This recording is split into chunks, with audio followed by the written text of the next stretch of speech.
They say all men are created equal. Shot! Master! I pull out the Glock. Full of suffering succotash, son. One of your nuts is hanging out of your shorts. Real glass! You have a father, but your father's dead. Hey everyone, welcome back to Too Sweet with Lucy and Estelle. Last time we were talking about the mid-card, and this week we're back with another Dynamite review. Before we get into that, me and Estelle are both a bit under the weather this week, so if we're not our normal, chipper, super charismatic selves, then you know why. We both had like quite big weekends. You went to download. How was that? I saw some of the videos of the weather and stuff. Yeah, it was great, but intense for a festival. And you were away this weekend, weren't you, in Glasgow? And then this weekend you're going away as well, so oh yeah, was it busy? Oh, so busy, but here we are. Yeah, I was in Glasgow this weekend. I didn't go to Clash at the Castle. I mean, I don't know if I can't remember. I think I talked about this last week, but if you didn't listen, basically, I booked a hotel. I wanted to go to Clash, but the tickets were too expensive, so I didn't go. But I wanted to still go to Glasgow anyway because some of my friends were going to watch the wrestling. So I went to go see my friends, which was nice. And Frankie Boyle was doing a comedy gig, so I went to that instead. And which was fun. I had a really fun time. You saw it on the TV in a pub, right? Yes, that's right. You watched a bit of Clash. Yeah, so after the Frankie Boyle gig, it was like, wasn't really that late, so we found a bar where they were showing the wrestling. So I caught the end of Bayley versus Piper Niven, which was the second to last match before the main event, which was obviously Drew McIntyre facing Damian Priest for the championship. So I walked into this bar and I said to Ian, who's my partner, by the way, he's not a wrestling fan, but he's pretty into it. Like every episode, Ian disclosure. My partner, he's not a wrestling fan. Yeah, I always say that, don't I? Just just in case you forgot, I got to reiterate this. But living with me, you do get to know the wrestlers, and I was like, I bet I know what's going to happen. I bet CM Punk is going to screw Drew over, turning CM Punk heel in the UK. But that works out because in the US, Drew is a heel, and CM Punk will be the ultimate face. And I was like, I bet that's what's going to happen. But then watching this whole thing, like, by the way, we're not a WWE podcast, so we're not going to dwell on this, but this is worth mentioning, I think, because it's so funny to me. The amount of fanfare they put about Drew, right? The atmosphere in Glasgow, everyone was so excited to see him win the big one. I mean, he had fucking bagpipes playing Scotland the Brave, bringing him down to the fucking ring. They had this whole video package about it being his homecoming, right? And I was like, oh no, actually, I think I'm wrong. After all this, he's got to win. He's got to win. There's no way. I was right. This is the same company that made Cody lose at the first WrestleMania. Yeah. They love to edge. Hunter loves to edge, so. What on earth was the fucking point of coming over? You think? I quite like it. I think it's a good finish because, I mean, I think it's gotten people talking. Well, true. It's one of the first things that they came on my TikTok page is like the post-match fallout and how the crowd just rioted, basically. Yeah. Samantha Irvin, bless her channel, being like, yeah, it's time to go home. And they're like, fuck you, bitch. And it's just like, oh my God. Like, but yeah, I've heard that they're doing a pay-per-view in Chicago and it's going to be Drew Punk there. So I'm assuming Punk's going to okay. Stood up there and Drew will win there and get his vengeance. But yeah, as an outsider, I just think it's funny as fuck. So I'm loving the chaos. I thought it was funny because, having downed a few cocktails, I was like, because the way the camera work was really good, I have to say. So they didn't show it was CM Punk. He had a referee shirt on and he was counting. Yeah. Two, and then he just went like this to Drew. But then the camera didn't show that it was CM Punk, and then it panned round. So I was like 2 cocktails deep. I can recognise that fucking slick back hair anyway. I was like, it's CM Punk. And then sure enough it was. And it was like funny. It was funny because I was like, shit, that's exactly what I said was going to happen.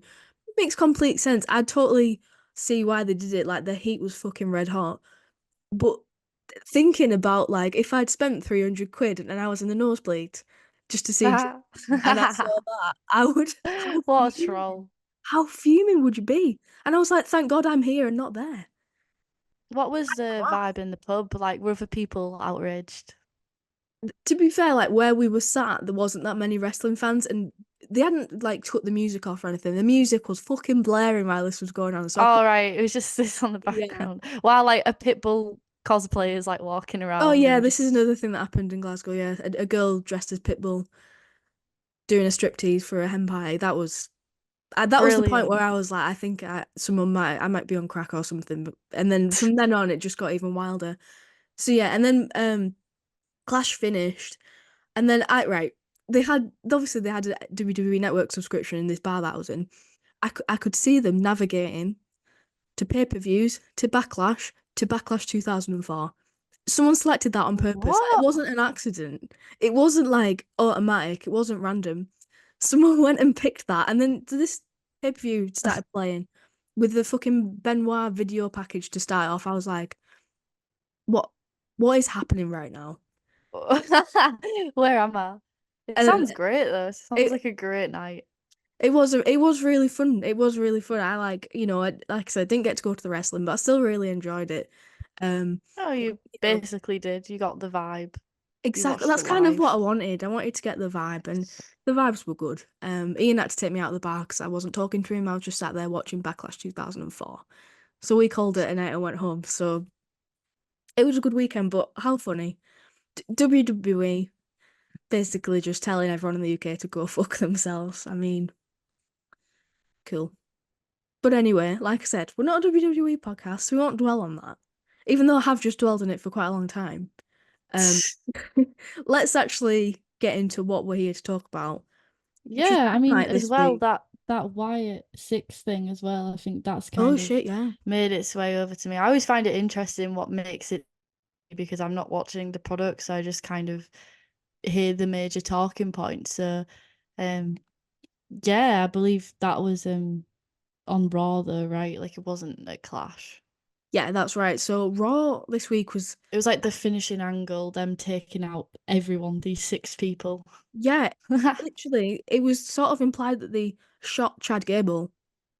Like, all you see Chad Brilliant. Gable on the floor with like what looked like a gunshot wound in his head with blood pouring out of it. So, but I mean, it was pretty like, like the Wyatt family, really ominous, sort of like Yeah. goosebumps, like what's happening sort of thing. It was very cool. So I'm looking forward to where they go with it. But we always know that in WWE with the Wyatt family and this sort of thing, it always starts off dead good. And it's all downhill from there. So we'll see. Yeah. It's nice that they finally got the Uncle Howdy character out and that Bo Dallas is doing it. 100%. Being It's able to so pay nice. homage to his relative. I think that's a lovely little touch. Yeah, definitely. It's intriguing, as someone who didn't watch it, I'm like, oh, I'm intrigued. And the Drew Punk feud and their promos and their just online fuckery has been very entertaining as well. So I think it's interesting from a third party perspective, like what comes across to me, and I'm like, oh, like, I'd consider maybe watching again certain storylines, and I wonder, like, we don't have this, but I wonder what it would be like for someone who doesn't watch AW or just watches it casually, like what comes across to them as well. Yeah. You know? Yeah, because there's certain things like that go viral, isn't there? And certain really big talking points. I think another one from this Yeah. week was Joe Hendry showing up in NXT. Yeah, I saw that, but it wasn't. It was a bit. Yeah, he did a big It entrance, was a bit. this battle He royal, did. and He he did the meme, yeah, and then he and got kicked out straight away. But when he got kicked out, he was saying stuff like this isn't over. So yeah, I mean, it's really good for cool. him. Yeah, it's really cool that NXT and TNA are like mixing it up, like doing stuff together. Love to see Yeah, I it. mean, I think it's almost like a fuck you to AEW because AEW's got the partnership. Well, it's got the monopoly over everything, it seems, other than. I mean, it kind of had a bit of a TNA partnership. Kenny went over there for a bit. Um, but yeah, they've clearly chosen to tie in with WWE, which, good for them, really, especially with the rebrand from Impact to TNA this year. But yeah, it does feel like a bit like, oh, you can do that, we can do that also. we'll have TNA. TNA is going to be our little side project. But yeah, it's great. All these connections and people popping up at different places. It's really exciting. It'd be awesome if we could enter a universe where WWE and AEW could be like that as well. Imagine hell would truly Just a be frozen. commie wrestling alternate Yeah. universe. So it's just a Dream total free matches for all over the spot. Yes. But yeah, I think that'll do it for the WWE news story. But for me, like I said, I went to download last week. I traveled down on Wednesday, so I didn't catch Dynamite, didn't catch up on Collision, which I usually at least catch up on it in some degree. Came back and just been dying since, so I haven't catched up on last week's. So all I've watched is this Wednesday. So I found a lot of things very confusing. So excuse me if I'm a bit of a Jim Ross this episode, a bit rusty, got a bit of commentary podcast rust maybe, but Oh, don't you worry about yeah, that. I'll do my best. I might need Lucy to pick up the slack this week a little bit. I mean, So, I'll because do my some things best. need explaining to me because I was very things just yeah. I'll do my best, but I my brain is a bit like a sieve, so it's just gonna be us Lumbering, yapping so absolute shit. So yeah, so enjoy that. So, but the Dynamite started off really well. And I do as well just want to warn people, probably be a bit moaning this episode as well. So click out if that's not something you want to listen to. Not negativity, not hate. We never would. But yeah, this episode was a lot of filler, no killer. But this was the killer, the opening match. Max comes out cold open to an absolute raucous crowd, like just amazing how over he is, and just he's been back for a little bit now, but he's still quite fresh, and I'm still just super appreciative of everything. Just I'm like, oh my god, his entrance, like everything's just a huge novelty. For his match against Roosh. It was started very hot. It was an aggressive match. Jesus yeah, Christ. And it was just amazing. I think they're a great matchup together. I loved the showboating. Rush waiting to take the strike from Max. Max just doing a fuck you spot and poking him in the eye. Then later on, we had a similar spot when Rush was going for the drop kick in the corner and just flipped off the audience and did his little pose. And I yes, just thought they just really understood each other and yeah, had a very similar style. yes, Which I didn't realize how similar until they were in the ring together. yeah. They had really good chemistry, and like you Yeah. said, it was sort of like reflecting what each other's movesets and what each other were doing. Like they had the similar sort of spots like you just mentioned. They both did like a pile driver as well. Like, oh yeah, it was a really good match. They like you said, they were so similar. Yeah, and I'm really glad, like, I'm a big Rouge fan. I'm glad he got this opportunity to go with Max. Because he is great. He's a great heel. He's so aggressive. His strikes, like, I was just wincing at Yeah. points, like, ooh, nasty. And Max took an absolute beating in this match. At one point, he had blood in his mouth. Not sure if that was gimmicked or whether that came from, like, the shot to his mouth, basically. Um, Yeah, and the bit where he had the suplex on the floor Yeah, that off belly to the belly. apron, That was and horrible. Kaz was like, "You're gonna feel that in 20 years." Yeah, Um, he really and it just felt a bit jarring to just see Max get beaten like that because normally he doesn't he's quite protects himself in the ring, yeah, kind of wrestles more of a safe style. And so I was wondering if that's something that we're going to see more because we're in a different era of his character. I know he was face before, but he feels even more face yeah, now in a way. yeah. You're right. And even though he's more heelish, and it feels like, yeah, like he's kind of mixed up his moveset, and I'm not sure whether that's like an intentional thing going over that. Because before, when he was heel, he never did anything high risk at all. Mm. And he talks about how that was purposeful because he didn't want the crowd to cheer the moves because then they'd be cheering him. But yeah, I wonder whether that's something he's been doing on purpose and whether that's going to be part of his wrestling moveset, because it's definitely something he can do. He can do all the flippy shit and the high risk stuff. So I wonder if that's something he wants to experiment in this era of his character. Yeah, I know. I picked up on that as well. It's like he was playing to the crowd, like being a face, but still taking some shortcuts. But like he says, that high risk stuff was proper like jarring, like to me. Like I think you said that word Like before. Darby Allin level, that Yeah, suplex for me. yeah, that was brutal. That was like from the apron all the way down to the floor, and the And way his head he really whacked completely his like head. took it. Like I wasn't surprised. I was surprised he wasn't concussed from that. Quite frankly, Yeah, it was I bad. feel like it's kind of because he's a face now. He's like a good guy. He can take this amount Yeah, of beating because he's not like, I don't know, as a heel, you take the shortcuts, you do anything to avoid that, whereas he's not so anymore. So, there's an old saying that is like faces want to compete, but heels want to win. So it's like he's more wanting to compete now. So he's not avoiding the high risk stuff. He's dishing out the high risk, but also taking it. Um, so that builds more sympathy for him as well. I yeah, definitely noticed that it was such a brutal match. I love how he's adapted his character to that rather than changed it. So he's not a different person. He's still that asshole, but there's a noticeable shift in the way he wrestles and also the way he acts as well. yeah. I mean, even when he was doing the whole Brochacho stuff with Adam Cole, he'd always do the fake outs, wouldn't he? And then he would do the high flying move eventually, like a tope or something, which was mind blowing at the time.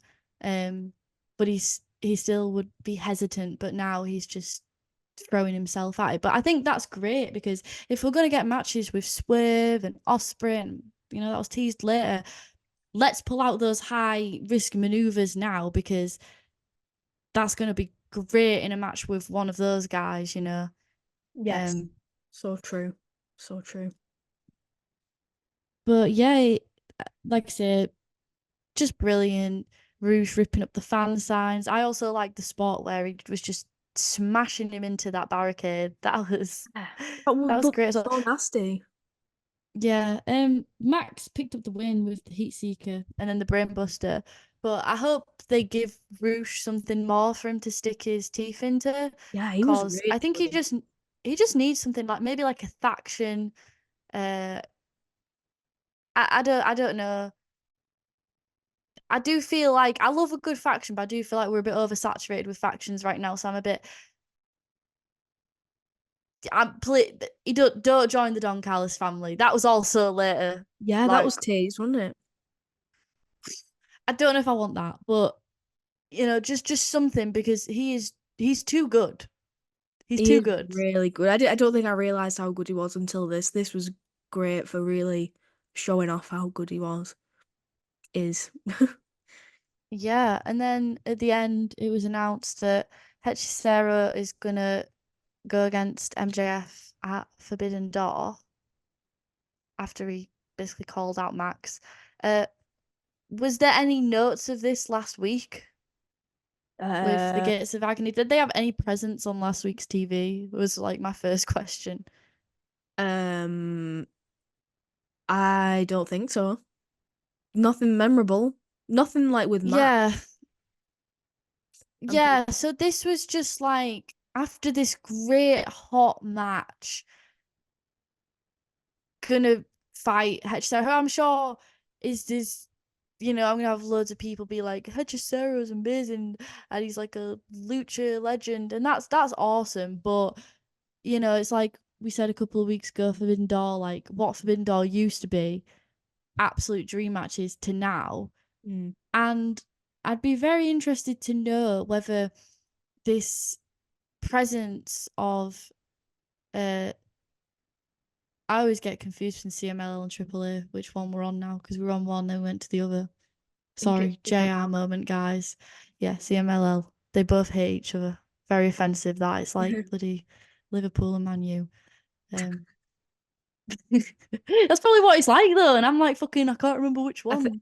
Anyway, it's even more serious than um that. yeah, I'd be very interested anyway to know whether this presence of these luchadors is increasing the Hispanic demographic. I'd love to know that, because if it is, then more power to it. And, I'll shut up and I'll be like, if there is a demographic of people that are large enough that are enjoying that, then that's fine. Like, it doesn't have to be for me all the time, I'm not like, every match should be for me. But I just kind of looked at this and I just was like, Why should you care, sort of thing. yeah, clap if you care. Like, why should I care after this great heated match with Roosh? I kind of took it as like MJF is fighting these big guys to get back up to the top. I'm not saying that. Oops, I just hit my microphone. We I'm love not when we saying have to if that's a build good our own thing. stories Yeah, yeah. to care. We're It clutching at just, straws here.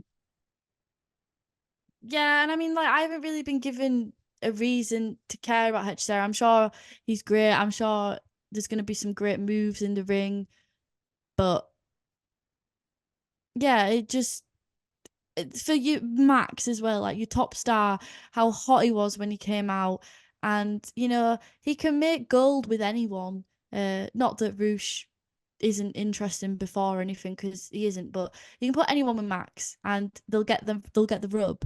But just because that's a fact, and I know in this case it's not Hechicero who needs the rub. I'm sure he's very accomplished in Mexico, and obviously that's not what Forbidden Door's about.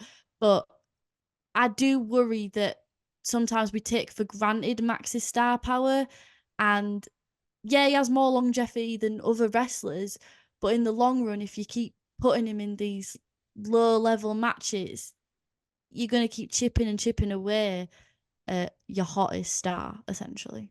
Yeah, you don't want him to lose that momentum, do you? But if the match is really good, like, to a certain extent, I was a little bit like that with Roosh at the start. I was like, I don't really know why I care about this, but it proved me wrong and it was really good, so hopefully it'll be the same.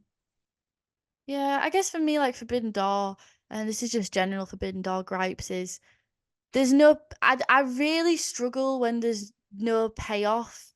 Right, And yeah. I know like AEW is like great wrestling for great wrestling's sake, but even the great wrestling for great wrestling's sake has an impact on the character's psyche moving forward, which I then get the benefit of seeing. And even with like the New Japan guys, like they circulate the indie scene more, or they have more of a presence online, or like I'm more inclined to watch New Japan shows like Wrestle Kingdom and like the big events. So then I still get that payoff. But with the CMLL guys, it's just like there's no payoff for me because I'm not invested in these guys, and I'm probably not going to see much of them afterwards. So it's a lot harder for me to get invested and care, and it just feels like filler. Yeah, it's hard to get invested when you feel like that it's not going to be any sort of payoff, like, that it's not going to follow through on something dead exciting. There's like the stakes feel kind of low, so yeah. Like, it's probably going to be a really good show with some really good wrestling, but story-wise, I think we talked about this last time, didn't we? It's just like, whatever. You could probably skip over it and not miss out on any big story in some of the matches. Yeah, it just feels like Forbidden Door's just like this big vortex, and I mean, I'm just going off now into general things, but it just feels like there's just so much going on yet so little. We've got two Owen Mm. Hart tournaments going on, which the consequence is for All In. Yep. So that's something completely different. And then we've also got a tag team eliminator tournament thingy for the tag titles, which are vacant. Mm-hmm. And then we've got other people like Joe and Hook who were fighting jobbers. Like everything just feels so filler, and like we don't know what to do. And like I said, just so much and yet nothing. Mm.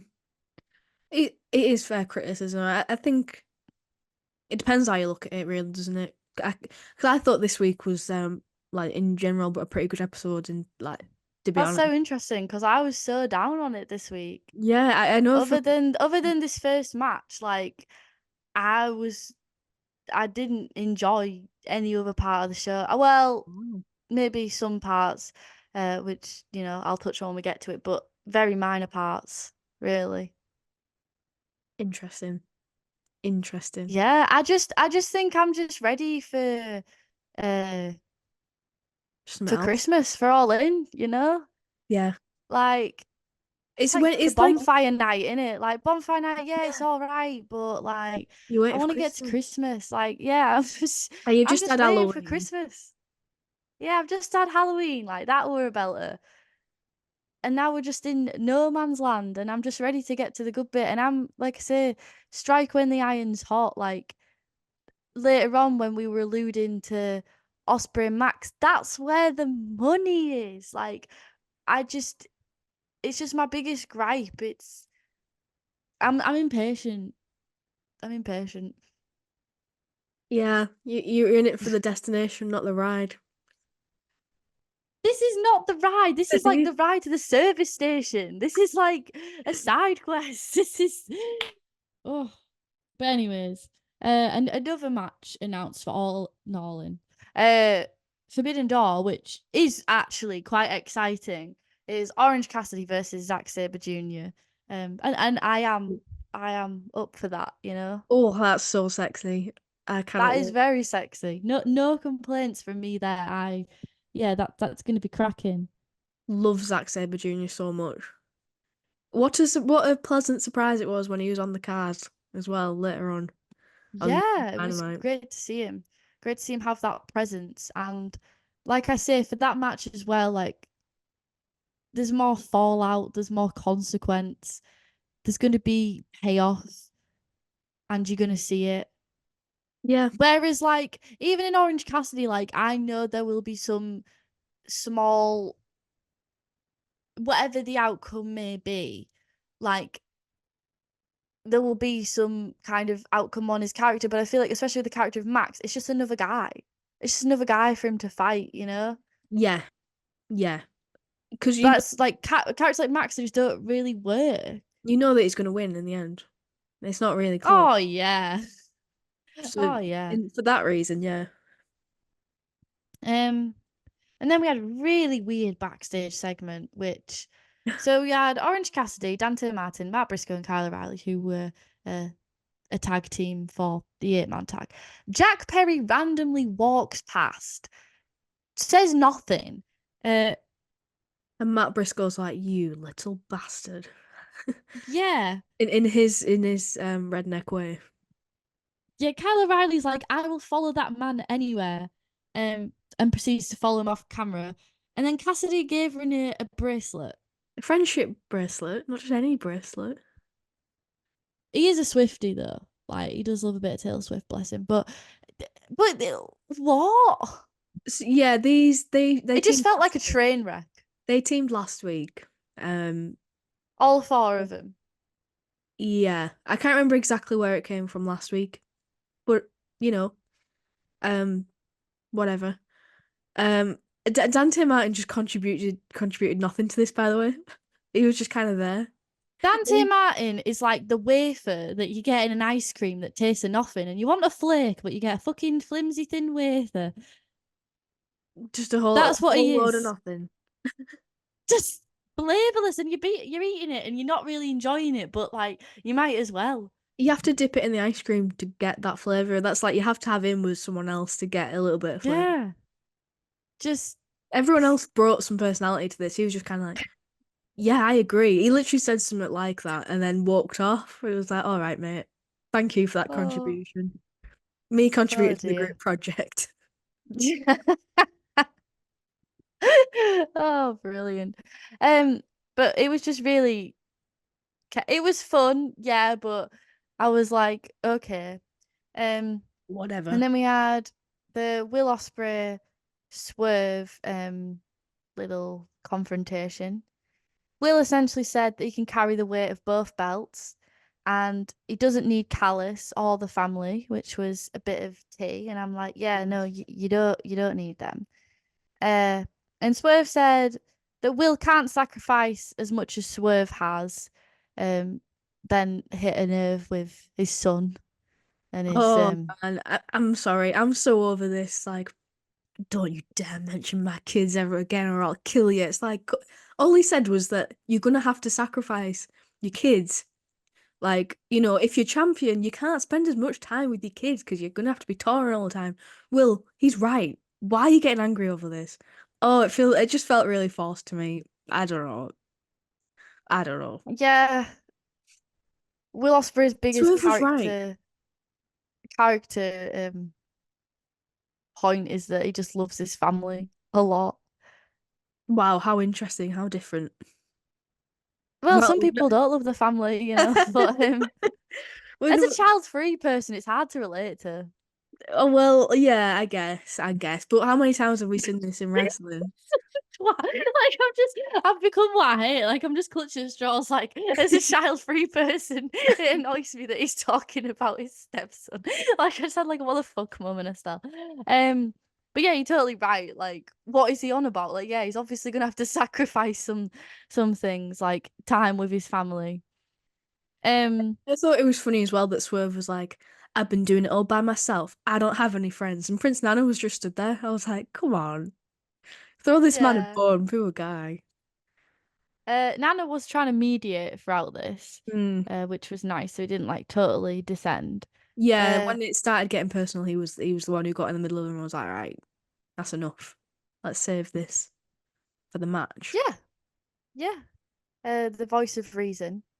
And Osprey's about to walk out the ring. He's like, "It's my house," and then he walks out the ring. And then Swerve said he's gonna make it personal and says to send his regards to his missus and kids.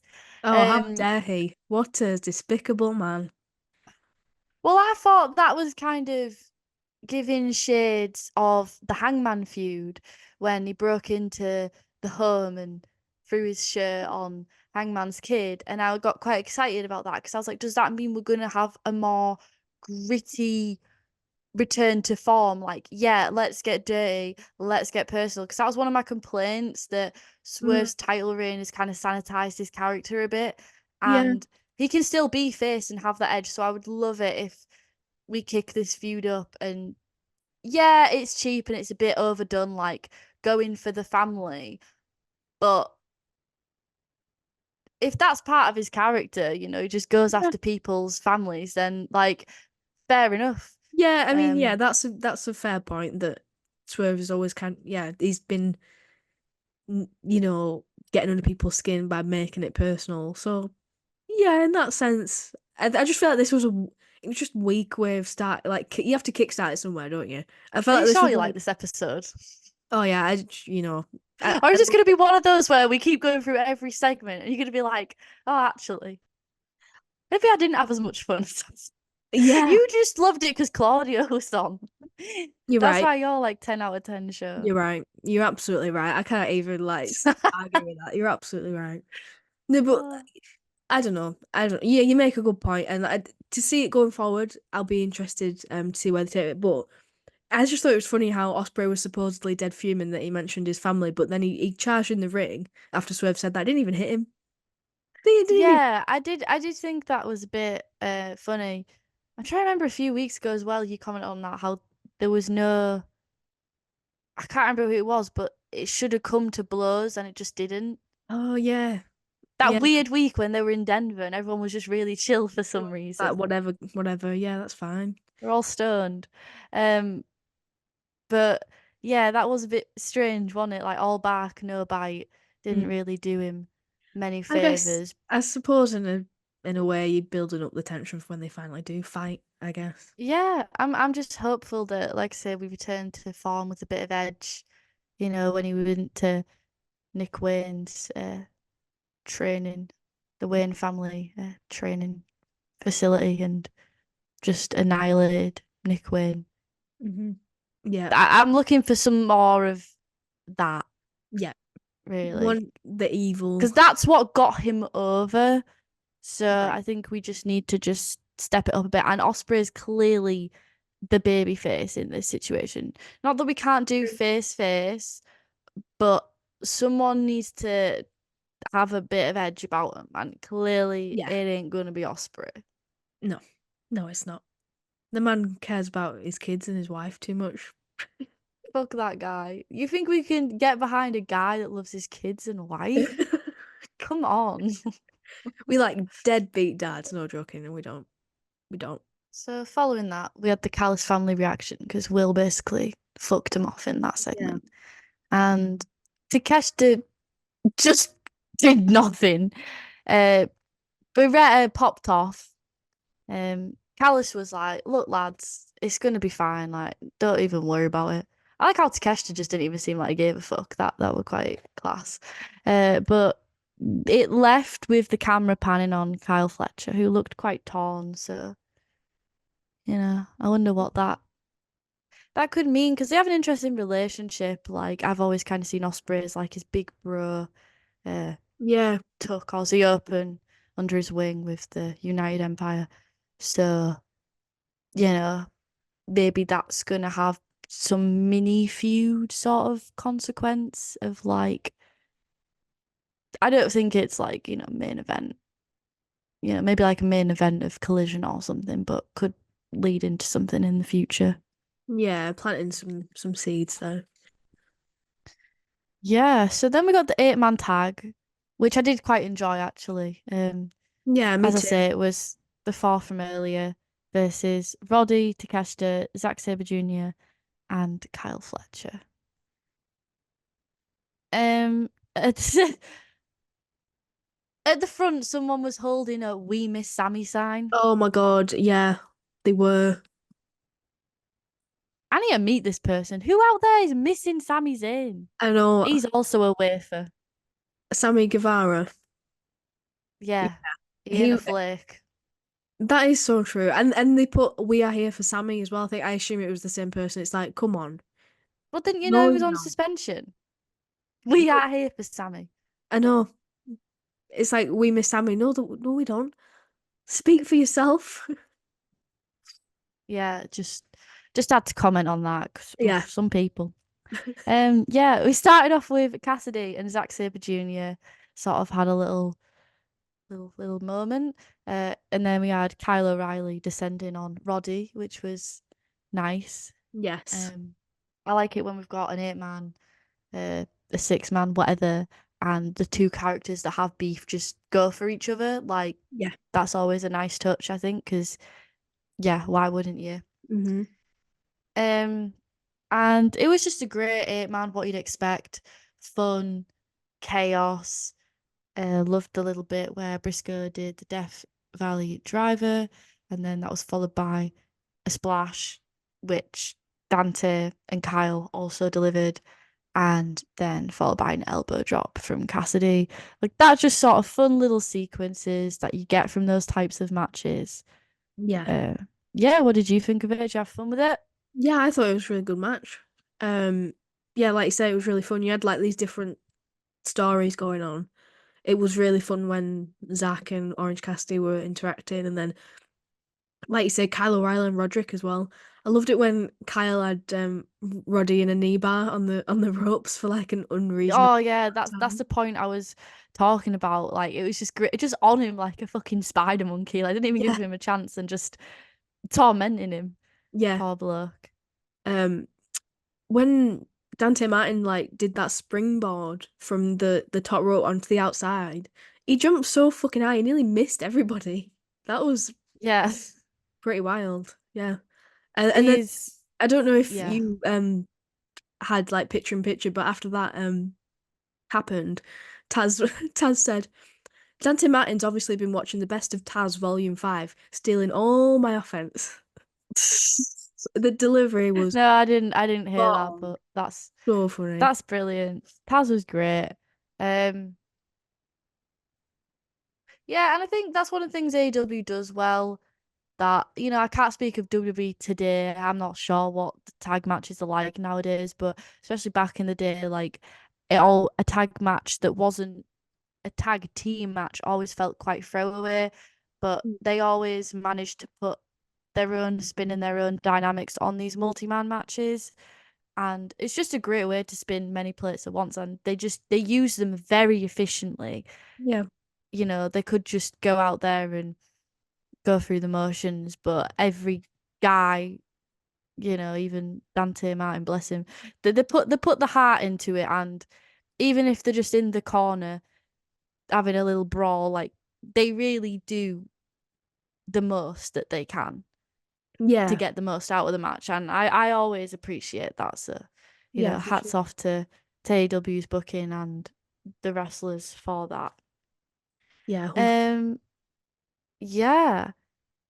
Orange Cassidy won with the orange punch to Roddy. And I wrote on my notes, God, Roderick Strong's cooked. He is absolutely cooked. Taking pins. Talk about aura loss. Mm. It's a shame, isn't it? It I is. just feel We talk so about it sorry so for him. much, haven't we? I know, but I just feel Keeps on so bad for happening. him. Like, I just, I'm always like, oh, where do we go from here? Where do we go from here? And it just seems to just get worse and worse. And, someone's got to take a pin in a match. That's how it Yep.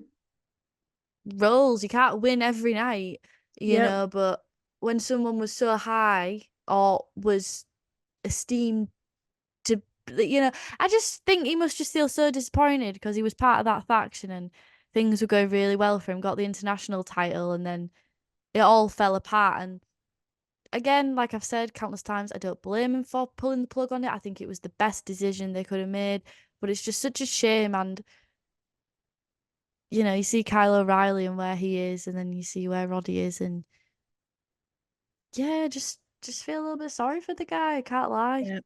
Yeah, me too. Yeah, we've talked about it. A lot of it is just like where's he gonna go? He needs to bring it back somehow. I don't know how, but Yeah. I hope there's Jack some Perry. plans. Yeah. Jack Perry blindsided Dante, and yeah, Takeshita and Briscoe kind of brawled through the tunnel, and Orange Cassidy and Zack Sabre Jr. had a little face off. So yeah, just kind of it was chaotic from start to finish, really. Um, yeah, like we said, looking forward to that match, that blend of styles. It's gonna be, it's gonna be Zach doing super technical sequences and Orange Cassidy like doing that thing where he'll sort of like duck underneath and avoid the maneuvers, or he'll be quick in his own sort of way. And Zack Sabre Jr. is such a dick. Like you just watch him and you just think, what a knob when he He's wrestles. so cocky. And he's gonna banter off him too, and it's gonna be class. 100% agreed. I can't wait. He's one of my Zach is one of my top 10 favorite wrestlers. I just love him so much. So really was so like I said before, I was so happy to see him on Dynamite. I thought he was really good in this, Yeah. and yeah, looking forward to seeing him and Orange go one on one. Like the interactions they had in this one were really good. So it'll be good to see him go the whole hog, go Yeah. one on one. Yeah, then we got a promo again, video package for Stephanie and Mercedes. And I just wanted to ask, was there a segment last week as well? Like, what's the tea with that? Um, so last week we had Mercedes facing off against Zoo6. Sorry if I'm not pronouncing that right. That's Stephanie's tag team partner. Oh, nice. So Monet beat her. The title was on the line. It was a pretty good match to be fair, but like you always knew Monet was gonna win. So it was, you know, I in a roundabout way, sort of pushing forward that storyline with Stephanie, but like also not. It was quite forgettable. I don't know. So we didn't have them two directly interacting last week, and we didn't this week either. Yeah, I mean, at least there was something because I was thinking, God, was there a video package last week? You know, Yeah, I know. At it's least great we to had a have them, match. but I was like, has there been some kind of interaction or something? Yeah, we Um, at least we had yeah, it's interesting to Stephanie hear. wrestling last week. It was really nice to see her in the ring, but yeah, like I say, Yeah, I'll bet. better than a video package, which is what we got this week. Yeah, definitely. And then a match that really pissed me off. Young Bucks versus the Acclaimed tag team title eliminator match. The Acclaimed came out to no daddy ass, even though he did join them by the end. Oh yeah, I didn't even realize that. I didn't realize he wasn't there. But then at the end, I just remember him turning up and being like, "Oh, there you are." Yeah, Pastor went to cut his wrap, got cut off. This was great though. Yes. Cut to the I love Okada and AEW so much. Cut to the back, and Okada's like, I pressed the wrong button. Sorry, bitch. Like, it was so good. What an arsehole. What a complete arsehole. His comedic timing is just spot on. He fills this role so well. It's really funny. And it's like, yeah, he's the heel, but you can just hear everyone in the audience laughing. Like how can you boo this man? Especially when he cuts off that rap. Like, I would cheer that. Yeah. And it's nice to see sort of like a foreign wrestler on American TV just have a great role where like you can do those one-liners. Because if that's what a foreign wrestler feels comfortable with, which I'd be the same really. I think if I was speaking another language, I'd feel most comfortable just maybe speaking like most of Japanese wrestlers do. They'll speak a line and do like a tirade in their own language, as American wrestlers, English wrestlers do over there in Japan. But it really gets around it because those short one-liner sentences with the comedic character and like you say his timing, it just works and it's so refreshing to see someone in that role, but you still take him seriously, he's not like a total It's not a comedy like the act. comedy's like it is comedy, but it's not like overwriting Yeah. his talent, and Yeah. it's a fine line. So It's yeah, it's just giving him personality. Like not saying that Okada didn't have personality before, of course not, but it's just no, giving but for that. like American television, Yeah, it's giving him that just like a little which is a bit extra. different. Yeah. Yeah, you've got to have that sort of charisma about you on the mic as well, which is very difficult if that isn't your first language. So it's just doing brilliant. Yeah. And I wrote even before this match started, I'm over the Acclaimed. Like Same. I'll admit it, as I said to it before, but I'm done. It is so stale. I'm bored. I'm done. This is Which made the outcome of exactly this very frustrating for me because yeah, I'm just it's so tired. that's Um exactly what I wrote down on my notes was the Acclaimed are tired. That I think that yeah. that's exactly how you put it. It's just like there's nothing massively wrong with what they do, but they've been doing it for so long and nothing's changed. So why do I care? It's just the same.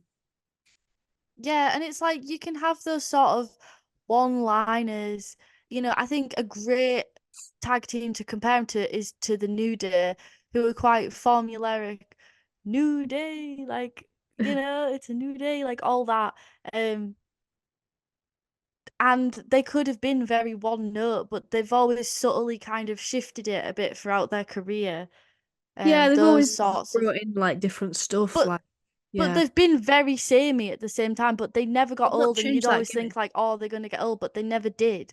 Mm. Um, so that's kind of what I'd like to see from them a bit more, Yeah, just something a bit different. Anything. but not even massively, because the gimmick's over. But you're gonna get to a point where you are gonna have to radically change it because, Yes. like I say, it's just so. And you can just tell, like, when people like they themselves aren't as into it as they used to be. Like, Daddy Ass is so over it. You can tell. Um, it's just like you say. Uh, the ending of the match was pretty for me nondescript. Like, wasn't that of it? Just going through the motions, hitting the notes. Uh, Nicholas ended up taking out Matthew with the belt after Matthew had just tried to distract the ref with the other belt, and the Acclaimed won with the mic drop. And like I said, Daddy Ass came out at the end, so that then puts them forward for Yeah, the to belts in the qualifier tag team eliminator tournament, what the hell you want to call it. Which I'm not saying that the Bucks are like this super refreshing act and they should win, but I just think it was the wrong move. personally. Yeah, I found it quite a surprising result. I thought like the way I was looking at it was, why would the Young Bucks give him this match? You know, they're the EVPs. Why would they give him a chance? So they're probably gonna cheat to win and be like, yeah, this is would you just like sending you a message, don't mess with us, because they had some altercation a couple of weeks ago. I was like, that would make sense. They just cheat to win, and obviously then they tried to cheat to win and it backfired on them. So then they ended up losing. I was just like, oh, great. I should be happy because the faces won and they got one over the EVPs, but I'm not. I just don't care.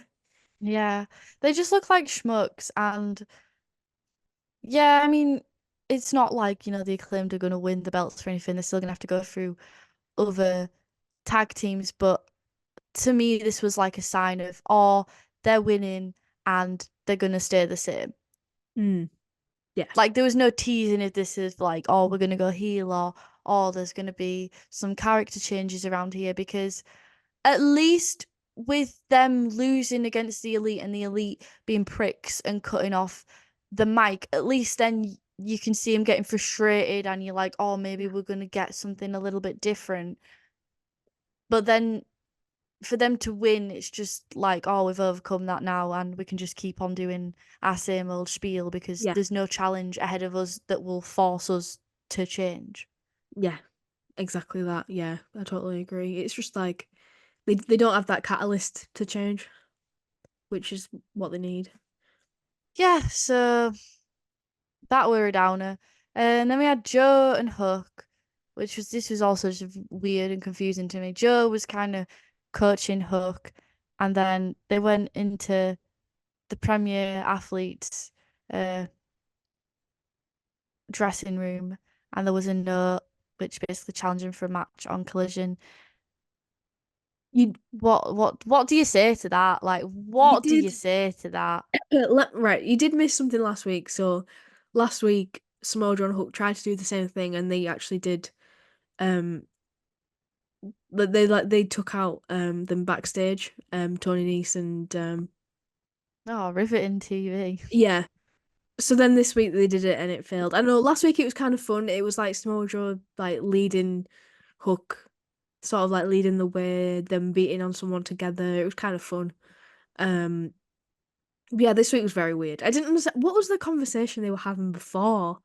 Something about Chin. I was watching it in the kitchen, so I could barely hear, and I rewinded it twice, and I just couldn't hear it. And I was like, oh, okay, I couldn't work okay. out what Joe was talking about. All I heard was something about cheese. I was like, okay, I guess I rewinded it as well. I was like, I guess that's not important.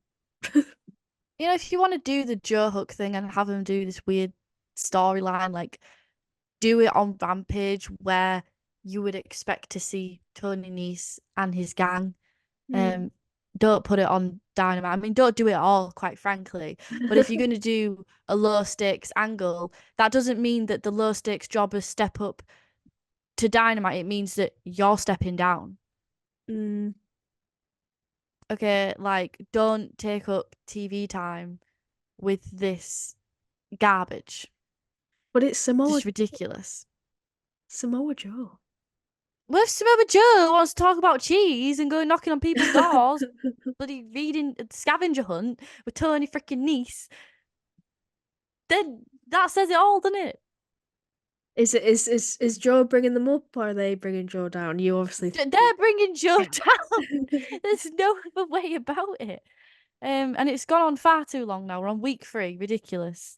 Mhm. Absolutely ridiculous. Bring back Hook and Jericho. Oh But Lord. let's go back to that. That were better, and that's saying something. God. Bold. Then we had a women's Bold. contract signing, and again, I'm gonna be right moaner on this one.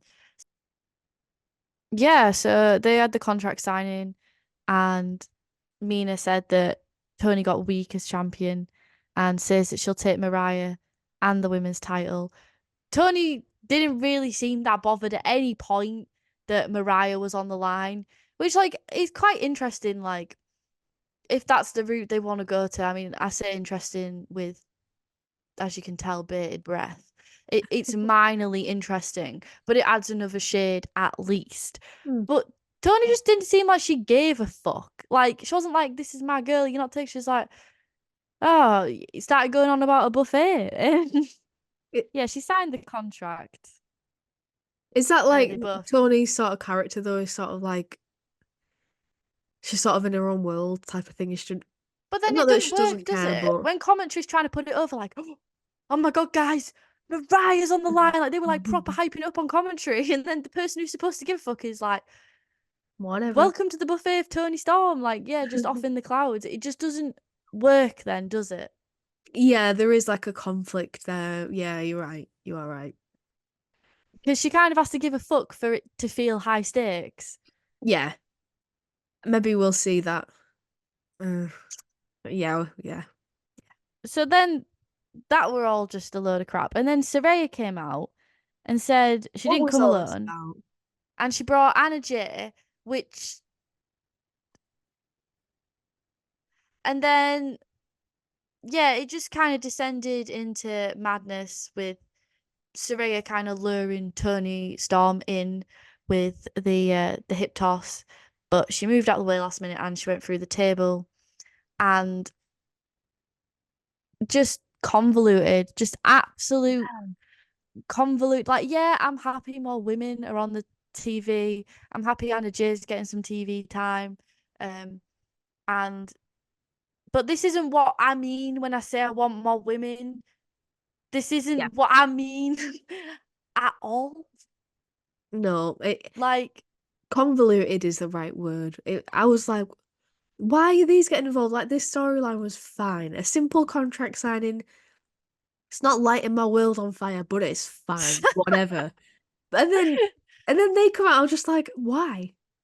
What was the and the reason? Surveyor and Harley Cameron thing, I feel like it's not something I'm massively into, but I feel like it's only just started to get legs. It's kind of got a tiny bit of a cult following, a little buzz from their backstage segments, which they've been doing online. The crazy sort of losing it all. And it's like, okay, that's sort of burning in the background and good for them too. And then you're throwing Anna Jay into it as well. It's like, whoa, like we're we're only just kind of getting somewhere with these two as a thing, and then now another person's coming in Yeah. with no real motivation Yeah. either. Like, there's no reason for her to align with Saraya. There's no reason for her to attack Tony Storm other than her being women's champion. And as well, I thought the whole reason is we got Ruby out of there. They were a trio, weren't they? The Outcasts, and then we broke it up because Saraya, I think, works better either as that sort of duo as a mentor or alone, personally. But then we throw another one in. It's just Outcast 2.0, surely, like one Mm. step forward, five steps back. I think if I really try hard, I guess that where we're going is Saraya Tony Storm, because that's always been sort of brewing in the background. But then it's like, I think you said this once. Sometimes Saraya is really bothered about it, and Tony Storm, and sometimes they just don't give a fuck about it. It's very like hot cold. Yeah. Yeah, I don't Sometimes it's know. like, I hate you, bitch, and then other times it's just like they don't give a fuck about it. Yeah. And yeah, it's not consistent at all. It's very, yeah, it's very like on and off, stop start, and like can't build any momentum like that. No. Sorry. Sorry to be. I've come back after a week off. Sorry to be a downer, but I'm being real. It's just criticism. It's just at the end of the day, it's just criticism, it's just our opinion. And criticism that is like just deep rooted and just exhausting. Like, you get to the point where at first you see something like that and you're angry, and then I'm at the point now where you just fuck me, man. Like, you're in despair, you Mm. know. Then we got our first Owen Hart. Well, I don't know. Was there an Owen Hart thing last week, or are we starting it this week? I think this was like kicking it off.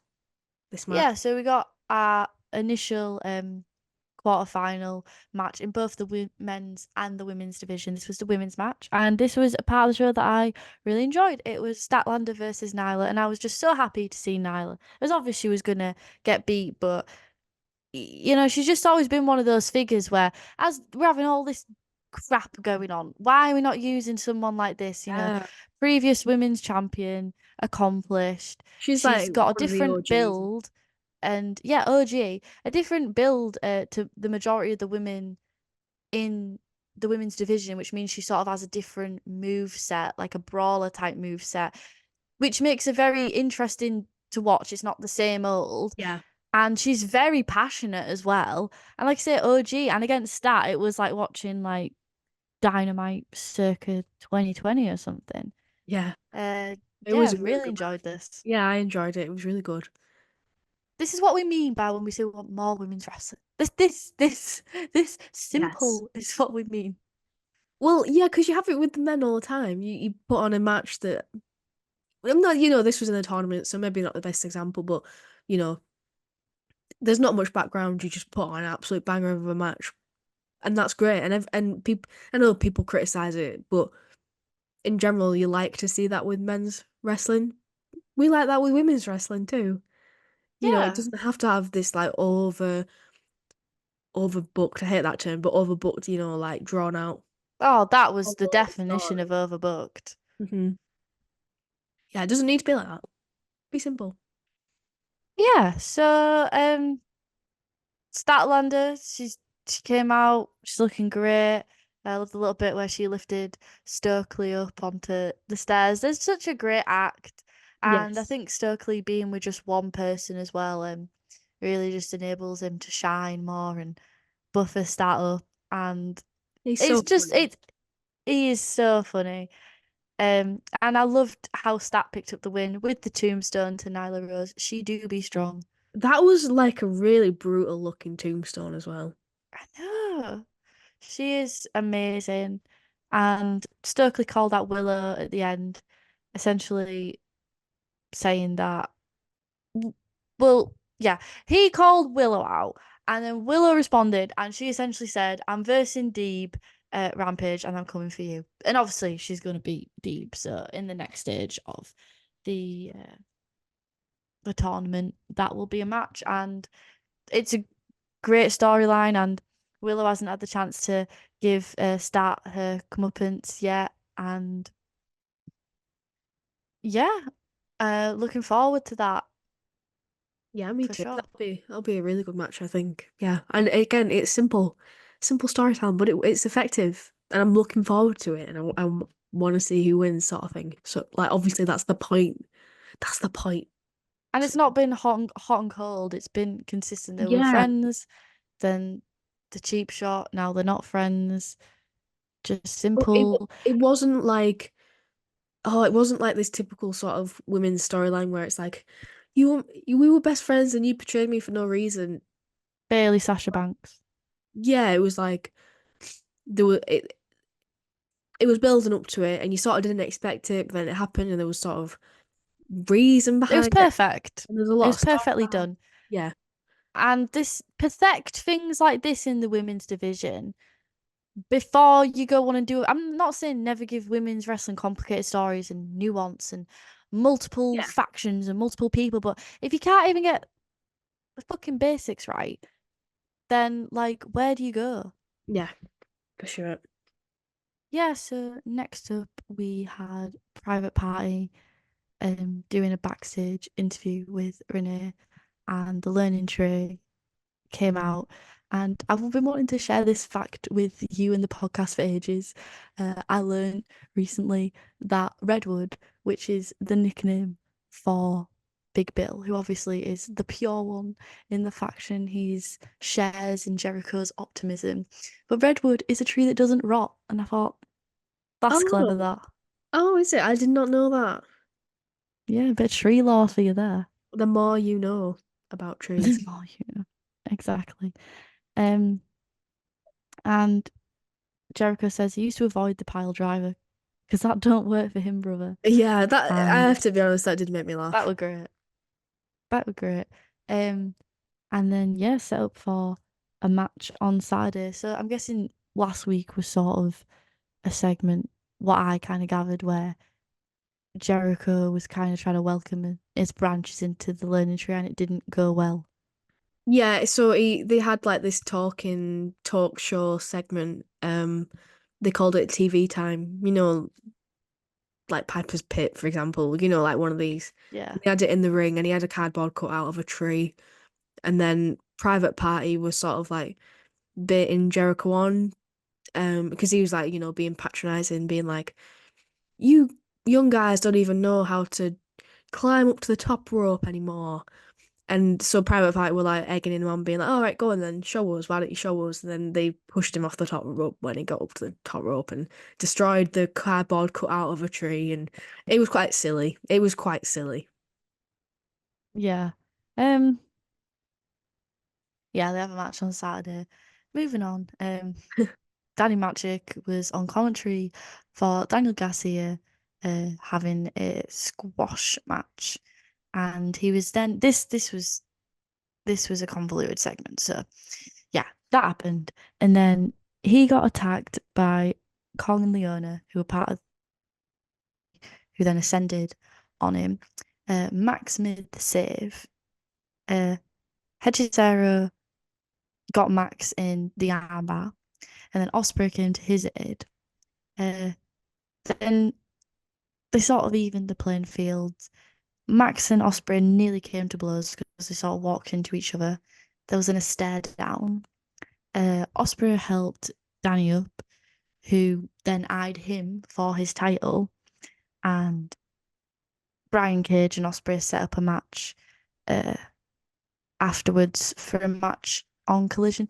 And even though this isn't something I particularly care about, I've touched on it. The match in Hechicero, the match with Max and Hechicero, and Gates of Agony. Brian Cage doesn't set my world on fire. Yeah. But at least this convolution was clearer. Was it? Why? I didn't understand. I was a little bit lost. I was like, why is Will Ospreay getting involved? What? Why? Yeah, I mean, in the intention of why people get involved, but I could see what they're trying to do more. Like they're trying to tease Ospreay and Max, and Yeah, then yeah, they're trying to like set up the Hechicero match more, and then they're also trying to set up. Oh, Daniel Garcia's got his eye on the international title though, and and so does Brian Cage. but I just feel like I'm not saying it was done well. It still was like a what the fuck moment, but it was convoluted. But I do feel like there was stuff to like get excited about in there. Yeah, at least it was. You try to further some of the storylines a bit. Um, I thought I did think it was interesting when Renee sort of tried to rush to get a word with Ospreay backstage, and she said, "What's going on with you and MJF?" And Ospreay said, I think like words to this effect, I don't give a fuck about MJF, I just saw Garcia like getting beat up, and then he started getting attacked by Brian Cage, so it's sort of like, okay, so he was trying to save Daniel. He sort of laid the groundwork so if he doesn't like MJF, so you're planting that seed for them to have a feud later on. So yeah. Yeah, I guess I mean like where I can enjoy it is if I take the Gates of Agony out and Hechicero out, and then I just look at like the Daniel Garcia, Ospreay, Mm. Max stuff, and then I'm like, ooh, that is quite tasty. Yeah. Like Yeah, that's those little stories that they're teasing, but it's like, oh, we're gonna get this shit out of the way. yeah. So that brings us to our I don't even know if you can call it a main event because it was so short. But the males counterpart for the Owen Hart tournament, Claudio versus Pac, Danielson on commentary, which I really enjoyed because he's so passionate, and I thought he really brought up the energy because as much as I love the I was going to say the tag team, the trio of Shivani, Excalibur, and Taz, they are very lackadaisical and very like chill and bantery, and that's great. But I throw into the mix just to sort of bring up because this was a very fucking bad show, and when they're very like blasé anyway, they're very much like they'll just kind of go on their own sort of tangents, like they'll Yeah. try to boost things up, but yeah, they're not high energy. So if the show's quite low energy, like they are marks and they get excited when the show's exciting. Not to say Danielson isn't, but him coming in for Claudio, and obviously he loves Claudio and he loves Pac, and him just putting those guys over, it really just sort of just gave a little burst of energy, which I Yeah. appreciated. Yeah, he brought happiness and joy to their commentary table. I He enjoyed did. it very much. I'd love to see him do some like commentary. I know like when he retires for good, he definitely has to stay. And I know he like wants to go off and live on his little farm commune with Brie and his kids. And you know, God bless him. He's done his time. Like he's done more than enough for wrestling. I'm just greedy, but I'd love to see him on commentary or just he's just great. He is. He's so funny. He's so funny, and like you said, like that passion for wrestling comes through so much. Yeah, Yeah, like the Mox, like those types yeah, of guys that just wrestling's in the blood, like they'll never be away from it. They just love it so much. So yeah. yeah, this match was pretty good. And it was something I was looking forward to when I saw it had been announced.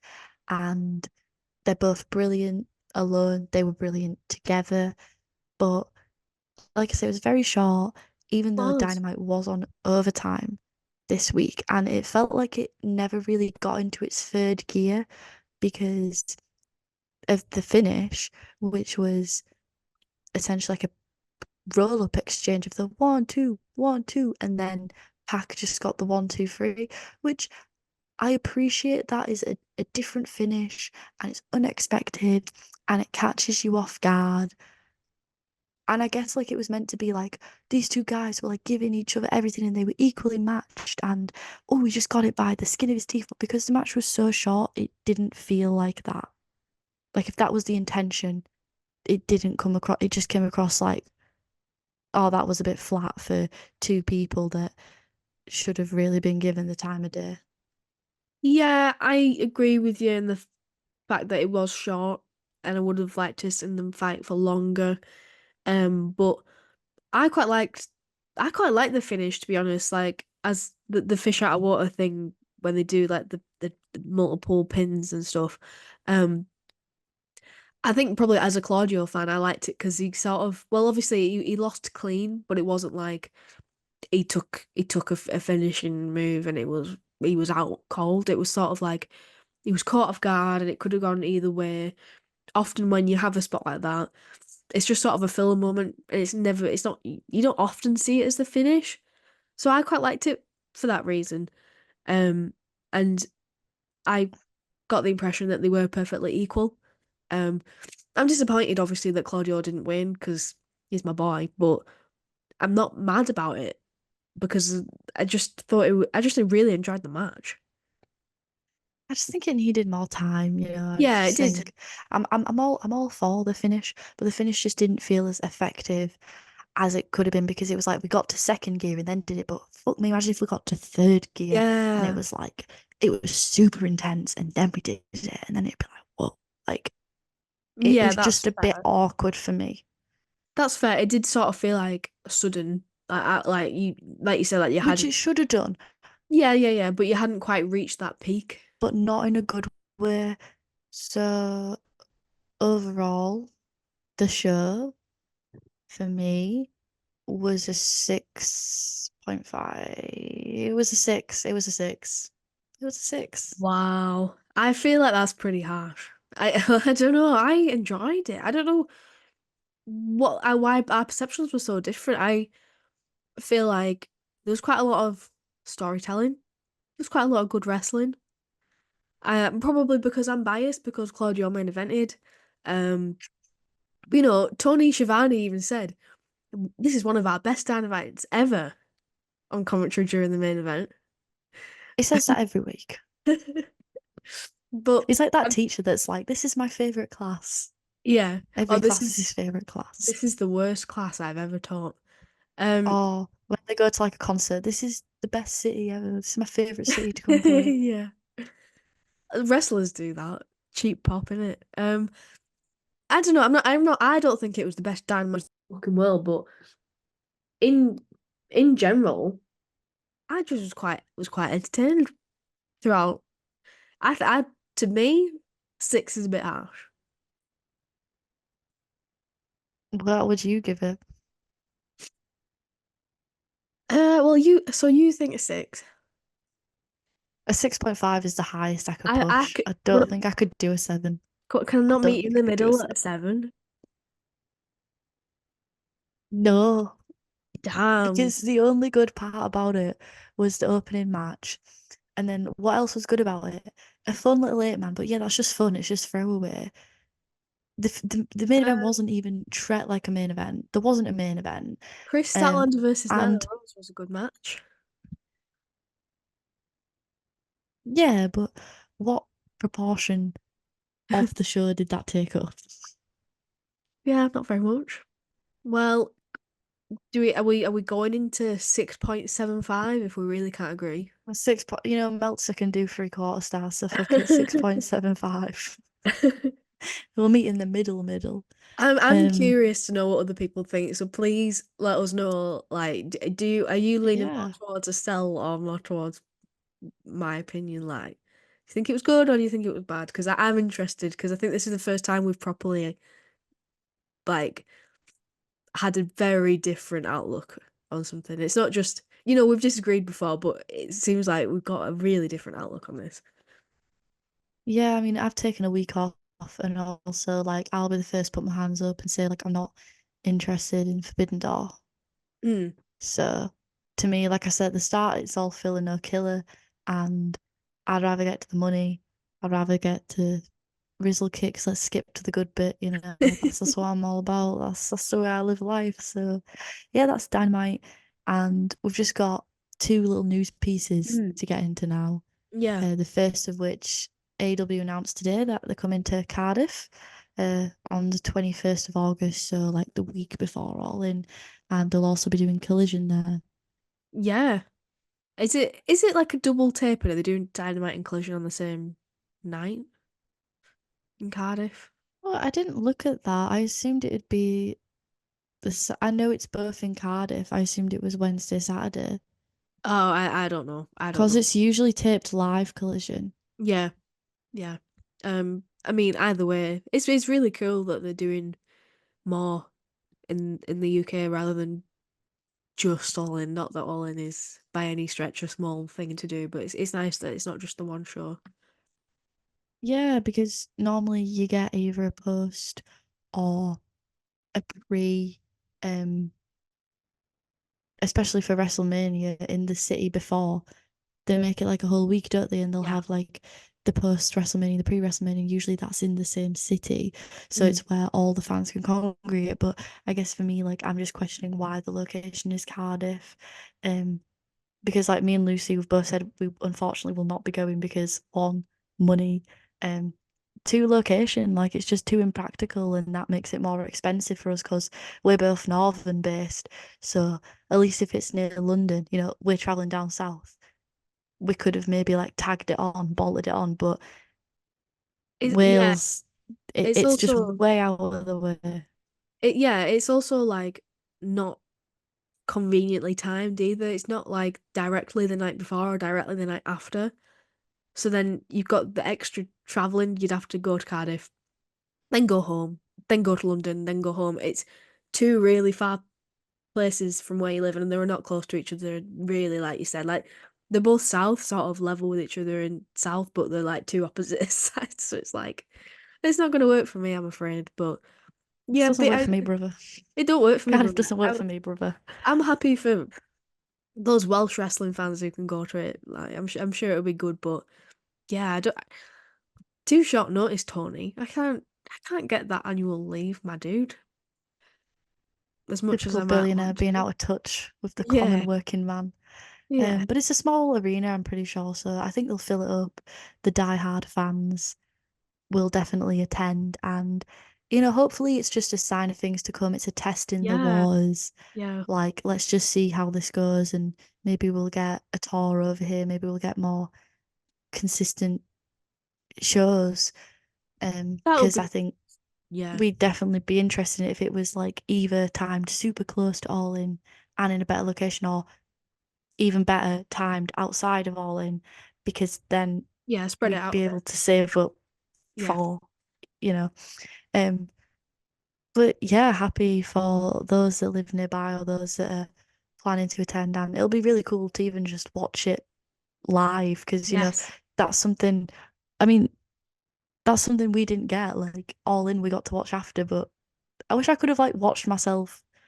I wish I could like watch it on TV while also watching it there at the same time because it's Yeah, both like just cool. experience. It is cool because sort of like watching Clash this weekend. I just got you from that outside's perspective and getting to look in. It's just really cool, Yeah, and you can appreciate like the production and the noise and stuff and the way they put it over on TV. It's different. It's like two different ways of experiencing an event, and both are fun. I think it'll be interesting to see like how it sort of flies on weekly sort of AEW programming because obviously All In yeah. I've they never done a show no. other than Canada. That's like as far as they've gone Mm.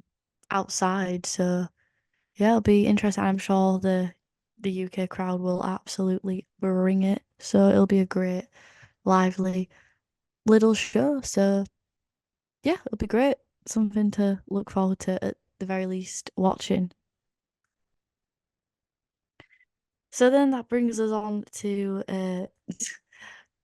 Kevin Kelly. And he is saying that he's suing AEW and basically kind of commented on AEW and would who would have thought he's on Eric Bischoff's podcast? Oh, You just know this got under Tony's skin. You just know this did. Eric Bischoff was like, I see an opportunity. Come on my Yeah. podcast. Yeah, it's. I mean, Kevin He Kelly don't really have a leg to stand on this. He was the one who was tweeting publicly, like basically slandering AEW. So that's not going to hold up in court, my dude. yeah, Kelly's not really a credible guy. He's fucking QAnon nutcase. And Yes. besides the point, Yeah, I I never didn't know really about this got until. into the Kevin Kelly vibe. Like he just wasn't very good on AEW television. I think even those who are Kevin Kelly fans can at least attest that, he was the weakest commentator there. And it just doesn't cut it, all his criticisms, which I'll like get into in a minute, but it doesn't really cut it when you were shit at your job. Yeah, he wasn't the best. He just there was a lot of mistakes, weren't there? You couldn't even be asked to like learn people's names or Exactly. stuff the basics. It's like I can appreciate that people make mistakes, but he kept on doing it. And at the level that he's at, you know, in terms of his experience and also the platform he was on, they just it just weren't it weren't gonna fly. It just weren't gonna fly. Like, you can make mistakes to a certain degree, Yeah. but things like not getting people's name right when you've been told it multiple times, it's just like, what are you doing? Yeah, he just doesn't sound like a good person in general.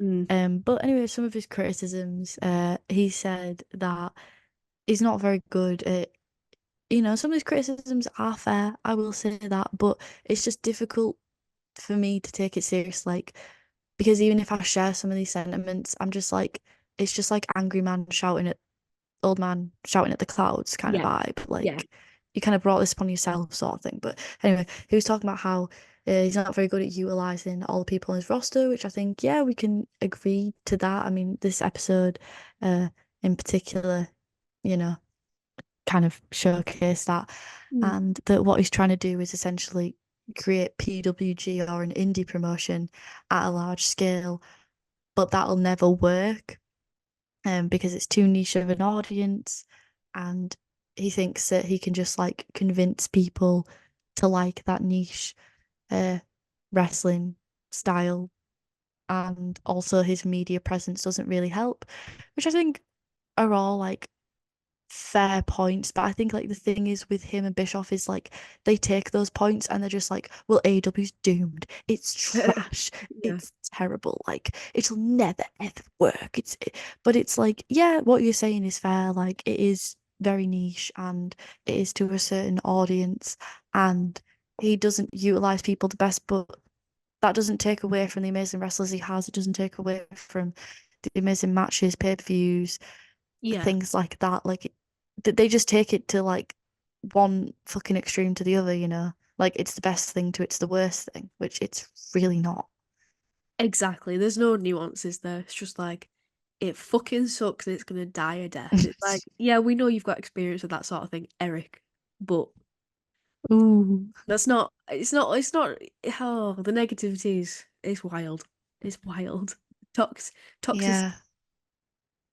Yeah, and Doesn't he get kind of anyone. talked about the morale as well and kind of got into the creative process, which, you know, it's a lot of wrestlers are very open with that if you want something, you go to Tony Khan and it's always been since day one a do-it-yourself sort of company. And if you don't get yourself over, 9 times out of 10, you're to blame Mm, because you know, certain people I have a lot of empathy for. I really do. And I think they've been dealt a shit hand. But there's a lot of people as well I look at who have gone on to bitch and moan and, you know, yeah. they've kind of shot themselves in the foot. Yeah. He was saying that basically there'd be a massive line outside Tony Khan's office waiting to see him. And he said, I don't remember a long line of wrestlers waiting to go in to see Vince McMahon, which I don't understand why we're holding Vince McMahon to any sort of prestige. Like, I don't understand Yeah. why we're What's holding to even a creative prestige because you know how frustrated people got with his creative, the Viking experience. right? You know, just off the top of my head, just pulled that one out of thin fucking air. But yeah, he said there were people you could talk to, Pat Patterson and Jerry Briscoe. You could talk to Jack Lanza. There were agents that were respected that had Vince's ear. No, they were just a bunch of yes men. So And that's bullshit. as well, like, whose book was I reading recently? I think it was Becky Lynch's book or someone like, if you in WWE, I mean, she said if she wanted to pitch something, she'd just go straight to Vince, and she said how sometimes people would wait for hours outside Vince's office to try and talk to him. So, I mean, that absolutely did happen. So, Yeah. whatever.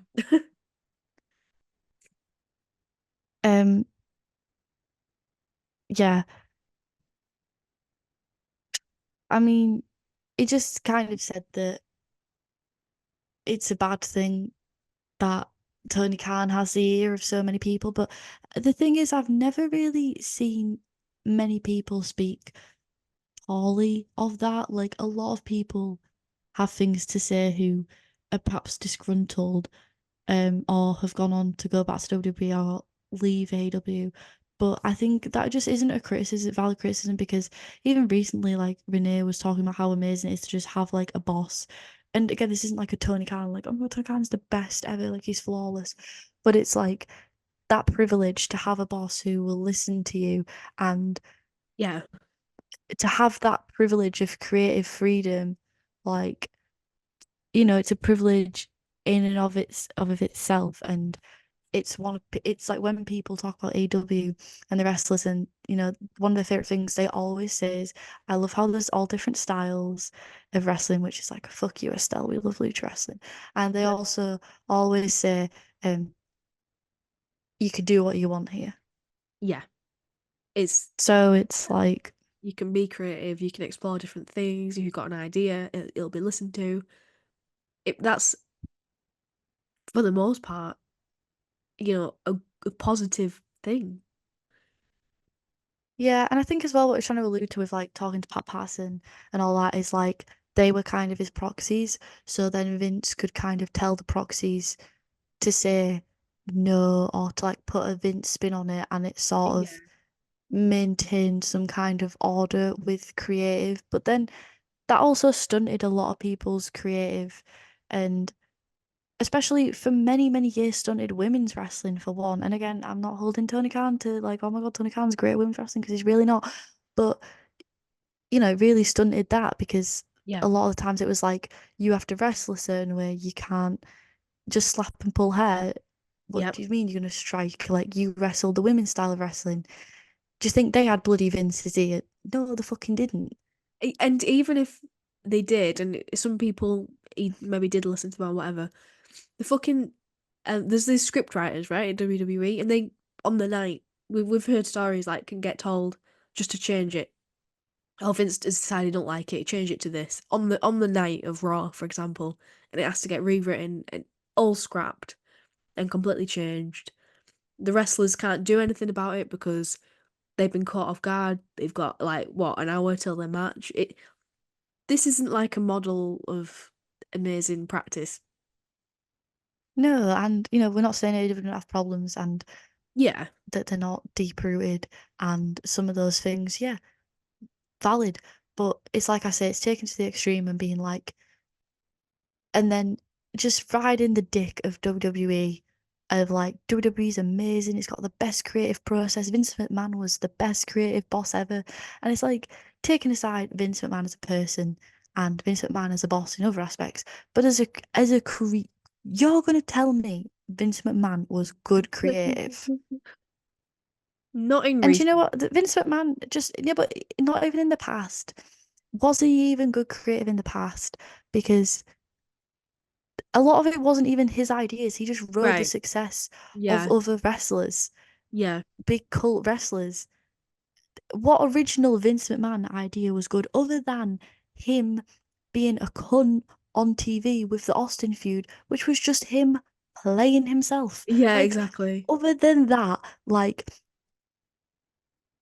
Him being himself. it blows my mind. It's very romanticized, isn't it? And it's like, yeah, I get it, like without him, blah blah blah. You can argue for ages wrestling what it would be like without Vince McMahon. And I think that's why a lot of people do idolize him, romanticize it. I just talked about Becky Lynch's book. I don't know how far. I remember you saying you started it.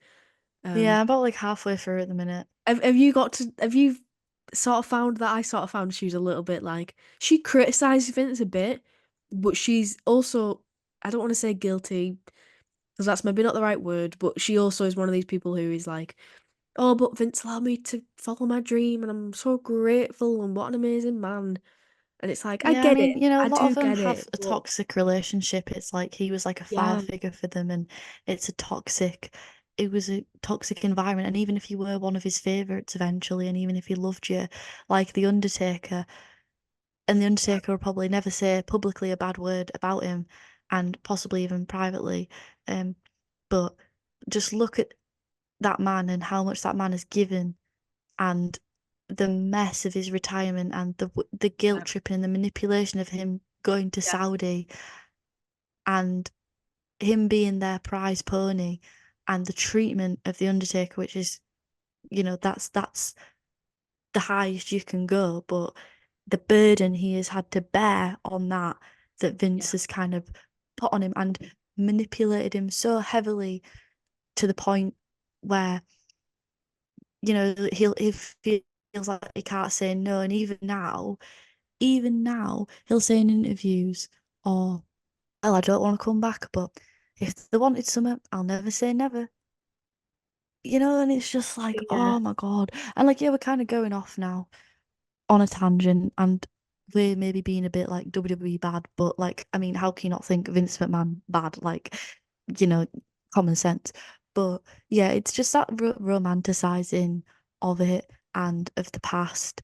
And like, I just think, yeah, the creative process probably and the roster needs more direction and control.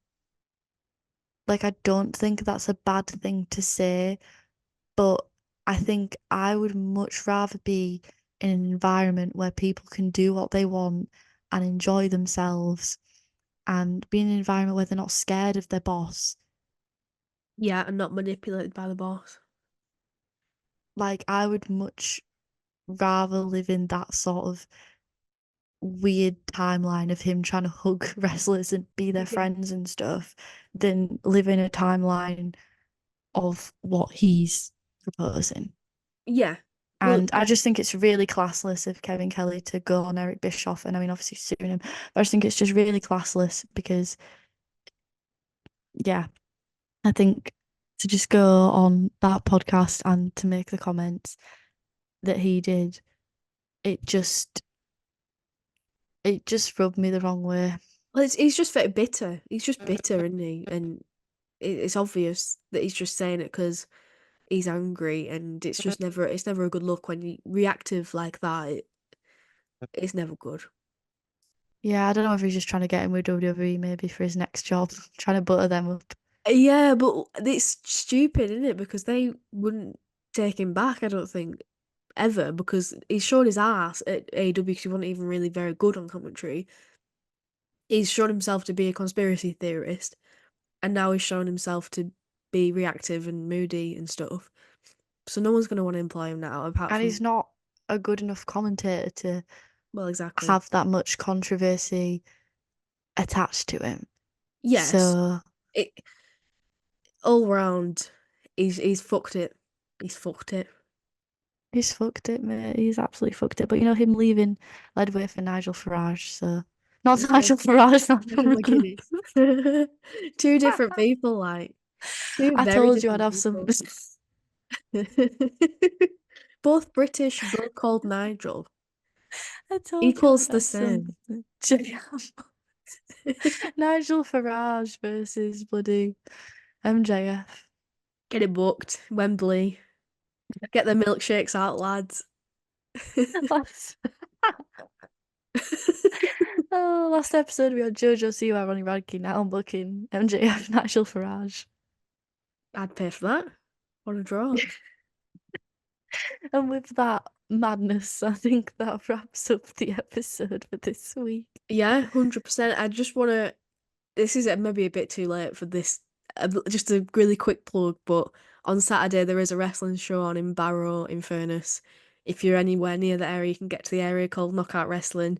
It's one of the cheapest, I think, wrestling shows in the country. It's like £8 a ticket for adults and kids, but one of the very best, I think. I'm unfortunately not going to be there. I'm going away for the weekend, but highly recommend you get to it if you can. So yeah, that's my plug. Yeah, absolutely get there if you can, if you fancy some good wrestling, and it's like your grassroots, that It is. KOW, innit? It's like where you started, so It is, yeah. It's got a special place in my heart. And I know that Andy, the promoter, listens to our podcast because he's a legend. So shout out Andy. Yeah, it's always a really good show. So yeah. Get to KOW if you can. You buy the tickets on the Facebook page, I think. Knockout Wrestling. So yeah, that's this Saturday. But yeah.